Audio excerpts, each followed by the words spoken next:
Hello guys, તમારું સ્વાગત છે અમારા નવા વ્લોગમાં. જો કે અમે કાલ ચેનલ ડિલીટ કરવાના હતા પણ આજ નહીં કરી.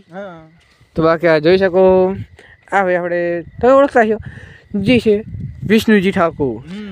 પણ આ ભાઈ છે ને આજે એમ કહે કે ગેમ નહીં રમવી. એનું કારણ એવું છે કે એ આજ ફિંગર ભૂલીને આ કરે. Thank you. એટલે હવે આપણે ગેમ રમવા તો થતી નહીં, એટલે ઇન્સ્ટાગ્રામમાં બાકા શીખી બોલાવશે, બરોબર. અને આજ નેટે પટી ગયું. નેટ તો પટી ગયું, એનો વાંધો નહીં. ચંકાડો 5G ફોન છે મેઘજી જોડે. એ મેઘજી યાદ આવ્યા ને સુધી એ તો ત્યાં ભૂલી ગયો. એ મેઘજી યાદ જાય છે ગાડીમાં ફરવા. આજ એક બંદો મિસિંગ છે. હા, મિસિંગ થઈ ગયો છે. તો આપણે મળશે બીજા વ્લોગમાં, કાલ જ મળશે. Thank you. હા, અમારો વિડીયો જોવા માટે થેન્ક યુ, ધન્યવાદ. આવા જ વિડીયો જોવા માટે અને આવા જ કોન્ટેન્ટ જોવા માટે અમારી ચેનલને તાત્કાલિક સબસ્ક્રાઇબ કરો, પૈસેથી ખરીદી લો. ધન્યવાદ, બાય.